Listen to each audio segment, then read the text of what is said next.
सबसे पहले आज हम ये जानना चाहेंगे कि किस तरीके के शो में आप दिखने वाली है और साथ ही किस तरीके का किरदार आप निभा रही है जिससे लोग बहुत ही ज़्यादा हंसने वाले हैं। तो हमारे शो का नाम है बिग बॉस और ये वूट पे आने वाला है बिग बॉस के एपिसोड के बाद। तो बेसिकली शो का कॉन्सेप्ट ये है कि जो हम लोग हैं हम बिग बॉस के नेबर्स हैं, तो हमारा एक घर है। तो जो भी बिग बॉस के घर से एलिमिनेट होगा वो बिग बॉस के घर में आएगा। तो जो मेरा कैरेक्टर है उनका नाम है बेबी, और वो एक इन्फ्लुएंसर दिखाई है, बहुत हिप एंड हैपनिंग है और बहुत सोशल मीडिया और ये सब चीज़ों में बहुत एक्टिव रहती है और बहुत die hard Bigg Boss fan है। मतलब वो ऐसा बोलती है कि जो बिग बॉस के जो पेजेस होते हैं सब सोशल मीडिया पे वो हैंडल करती है, मतलब इतनी क्रेजी है, बिग बॉस फैन है। तो ऐसा मेरे कैरेक्टर है। और तो जब भी वो आती है तो वो कृष्णा का घर है बेसिकली, तो कृष्णा के घर बार बार आती है क्योंकि उनकी खिड़की से बिग बॉस का घर दिखता है और वहाँ गेस्ट आते हैं, तो वो बार बार वहाँ उनके घर में आती है और कश्मीरा उससे चिढ़ती है। और वो कृष्णा, क्योंकि कृष्णा उसको बहुत ज़्यादा टेंशन देता है, और जो कृष्णा की मदर बनी है जो खुद ही कृष्णा है वो भी, मतलब it's a lot of fun, बहुत फन कैरेक्टर है। सो कितने कैरेक्टर्स इसमें देखने मिलेंगे कि कौन कौन से किरदार देखने मिलेंगे जो ऑडियंस को बहुत ज़्यादा अट्रैक्ट करने वाले तो बेसिकली हमारे शो में कृष्णा है और उनकी वाइफ प्ले कर रही है कश्मीरा, और उनका एक भाई है जो विशाल है एक्टर, वो प्ले कर रहे हैं, उनका भाई दिखाया है। और उन कृष्णा की मदर दिखाई हैं जो खुद कृष्णा प्ले कर रहा है। तो और मैं हूँ जो उनकी नेबर हूँ। तो यही हमारे कैरेक्टर्स हैं, बाकी गेस्ट आते जाते रहते हैं, जो भी गेस्ट जैसे फर्स्ट एपिसोड में राखी थी, अभी सेकेंड एपिसोड में सृजिता थी एलिमिनेशन के बाद। तो आई थिंक ये सारे सारे कैरेक्टर्स ही अपने में फन है और सबका अपना अपना यूएसपी है, बट आई थिंक सबसे जो फनी कैरेक्टर है वो है जो कृष्णा की मम्मी है, वो she is the funniest, I think she is very funny. साथ ही ये लोगों को कितना अट्रैक्ट करेगा बिकॉज कंसेप्ट जो है वो थोड़ा बहुत तो आपको एक्सप्लेन करना ही पड़ेगा लोगों को। जिस तरीके से आपने कहा कि बिग बॉस के घर से डायरेक्ट बिग बॉस में आने वाले हैं, तो बिग बॉस वाले क्या उनकी खिल्ली उड़ाने वाले हैं और लाइक उनके साथ वही सब जो उन्होंने प्ले किया है पूरा बिग बॉस के घर में वैसा ही कुछ होगा? सो बेसिकली दोनों, आई थिंक हम लोग उनके को रोस्ट भी करते हैं और उनसे अंदर की बातें भी निकलवाते हैं जो शायद वो ऑन स्क्रीन नहीं बोलते हैं या जो कैमरा पे नहीं बोले अभी तक। और क्योंकि वो सबसे पहले एलिमिनेट होके कहीं भी इंटरव्यू देने से पहले हम लोग के पास आते हैं, तो आई थिंक हमारे पास जो कंटेंट है वो बहुत मसालेदार होता है। तो हम उनसे अंदर की चीज़ें पूछते हैं कि क्या ऐसा है जो नहीं दिख रहा है, जो हम नहीं देख, जो ऑडियंस नहीं देख पा रही है, अगर आप वो कुछ बताना चाहे तो आई थिंक हम लोग के पास बहुत जूसी गॉसिप्स आती है। साथ ही ये भी जानना चाहेंगे कि जिस तरीके से आपने कहा कृष्णा है फिर कश्मीरा है, उन लोगों के साथ कैसी बॉन्डिंग आपकी रही जब मालूम पड़ा कि साथ में एक साथ करने वाले हैं ये काम और ये सब कंसेप्ट मालूम पड़ा, तो व्हाट वाज योर रिएक्शन? तो कृष्णा के साथ मैंने पहले भी काम, I was doing the show Krishna के साथ पहले भी, और उसमें भी हमने 100+ एपिसोड्स ही किए होंगे। तो with him it's amazing to work with him again now. तो अभी मैं उनसे काफ़ी टाइम के बाद मिली हूँ, काफ़ी 5-6 साल के बाद मिली हूँगी आई गेस।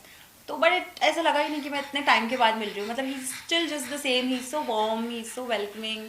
तो it's a lot of fun working with Krishna. एक तो उनकी एनर्जी, उनके साथ वो सेम एनर्जी मैच करना पहले बहुत मेहनत का काम होता है, बिकॉज वो जो भी करते हैं वो इतने दिल से और इतनी एनर्जी से करते हैं कि आपको you have to give your best, कि आप कम नहीं पड़ने चाहिए। तो working with him is amazing, he is so funny. मतलब जब ऑफ कैमरा भी होते हैं हम सिर्फ हंस रहे होते हैं, we are just laughing on the sets. तो इट्स एन अमेजिंग, बहुत अच्छा एक्सपीरियंस है with to work with Krishna.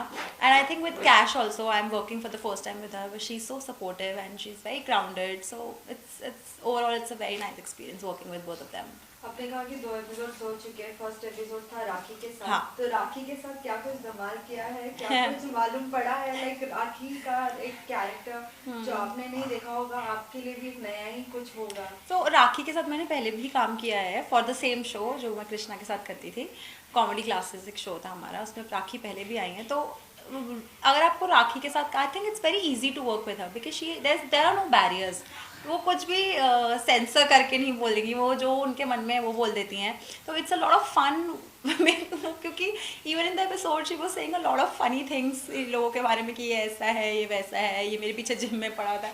So working with her is, I think it's a lot of fun. वो जो बोलती हो मन में है उनके वो बोल देती है, मतलब उनके साथ आपको बातें निकलवानी नहीं पड़ती कि अच्छा ये भी बताओ, वो खुद ही इतना बोल देगी कि आप बोलते हो आप रुक जाओ मत बोलो। सो आई थिंक विद राखी को उनके साथ ऐसे शोज करने में बहुत मज़ा आता है, कॉमेडी शोज करने में।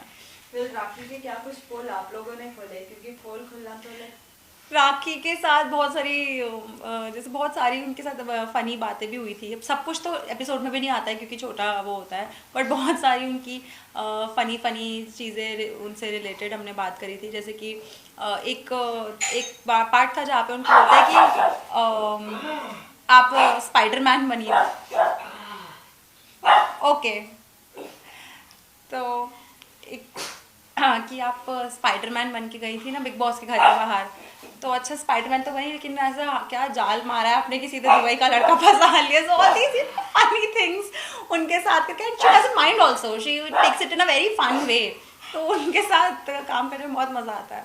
साथ ही हमने अभी श्रीजिता से भी बात की, बहुत कुछ बातें उनसे हुई है, हाँ। बहुत सी उन्होंने भी लाइक अपने मन की बातें कही है जो उनको बुरी लगी है, जो उनको अच्छी लगी है। लेकिन Right. आपसे जानना चाहेंगे श्रीजिता के साथ आपका कन्वर्सेशन कैसा हुआ, क्या कुछ उन्होंने अपनी मन की बात आपके शो में बताई है? सो ऑनेस्टली जब हमें पता नहीं था पहले तो एलिमिनेट कौन हो रहा है, तो वी वर ऑल्सो वेटिंग, लेकिन जैसे एलिमिनेशन हुआ और हमें पता चला श्रीजिता आने वाली, तो थोड़ा शॉकिंग था because I was personally not expecting her, but then I was not expecting her.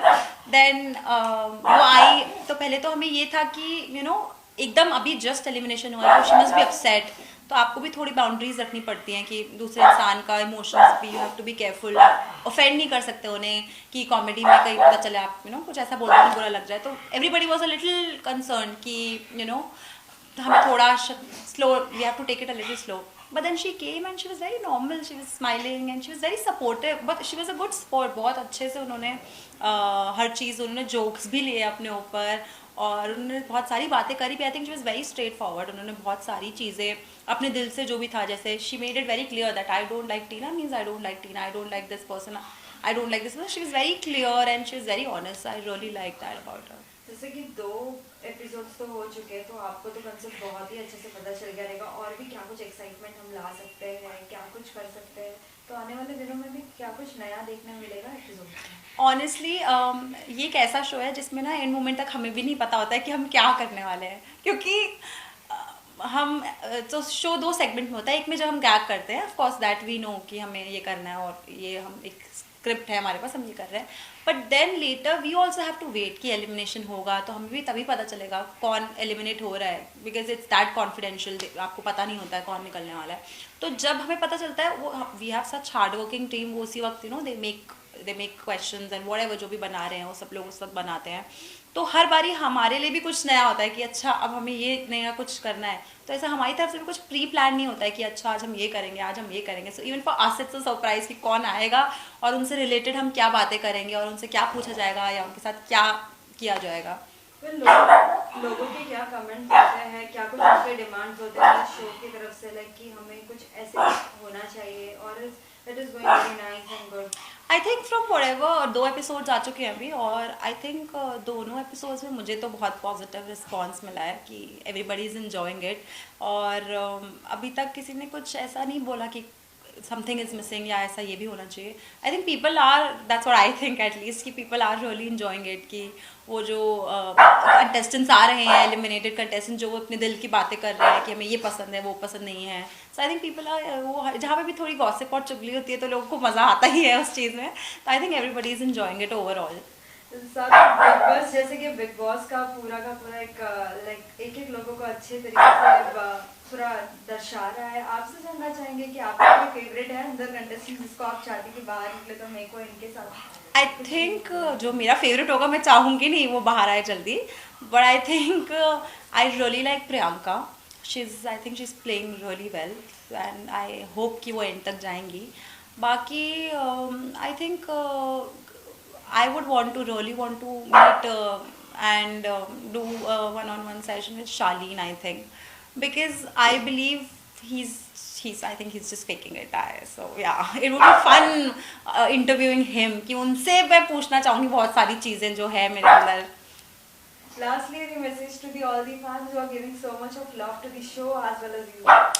I would just say that this is my comeback after a long time. I was on a break. I was not doing anything concrete from a very long time. So this is after a very long time that I've come back and with this show, क्योंकि Big Boss इतना hit होता है तो I'm sure आप Big Boss को भी उतना प्यार देंगे और उसको उतने ही प्यार से देखेंगे और उसको भी इतना सुपर डुपर हिट बनाएंगे। Thank you. Thank you. इधर आओ।